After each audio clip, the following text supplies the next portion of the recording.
My main concern, Your Honor, is the purchase of the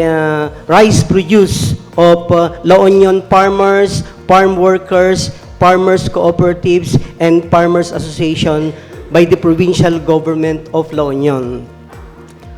Article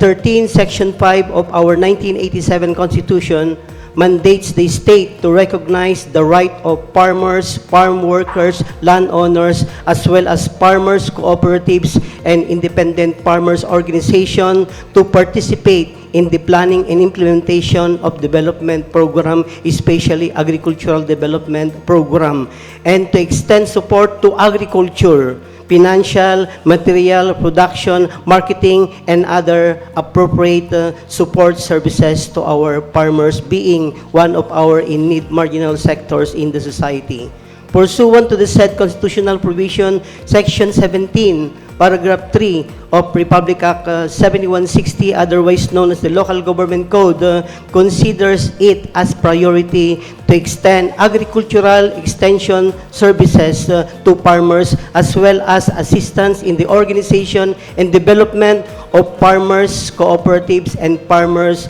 association. In the same local government code, it is specifically provided under Section 36 that the provincial government, through its local chief executive, with the concurrence always of the Sangguniang Palalawigan, may extend appropriate assistance to people's organizations, including farmers, cooperatives, and association, specifically appropriate assistance in marketing,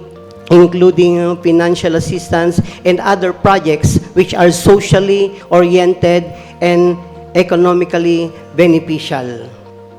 So, Your Honor, I stand here because I believe that one of the most appropriate legally mandated government intervention that will directly uplift the quality of life of our poor farmers is to provide to them marketing, assistance, and other appropriate support services, specifically in the disposal or sale of their rice produce and other major agricultural crops, specifically rice, because one of the major crops of the province of La Union is rice. Since the provincial government of La Union has been from time to time purchasing rice intended for calamity victims, indigent families, including PGLU employees and other beneficiaries, it is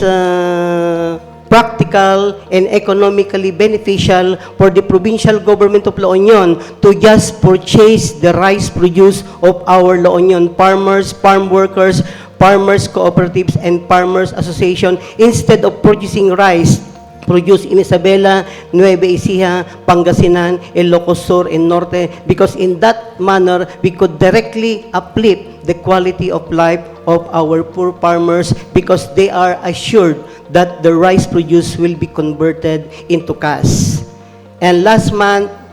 coincidentally, we in the Sangguniang Palalawigan have appropriated 106 million pesos for the purchase of rice. But for emphasis, that fund emanated from the national government, and there is a specific guideline regarding its utilization that it shall be used in purchasing rice produce of local farmers. Hence, today, Your Honor, it is timely that we pass an ordinance prioritizing rice produce of La Union farmers to be purchased by the provincial government of La Union, and to likewise enjoin component city and municipalities to likewise purchase the rice produce of farmers in their respective locality, so that we will not just have public service in imagination, but indeed public service that will directly uplift the poor socio-economic condition of our farmers in the province of La Union. Thank you very much, Your Honor, and such ordinance will be for first reading today, and I beseech the support of all the members of this Sangguniang Palalawigan, especially our Committee Chairman on Agriculture, Honorable Alaysa Sibuma. Thank you, Your Honor.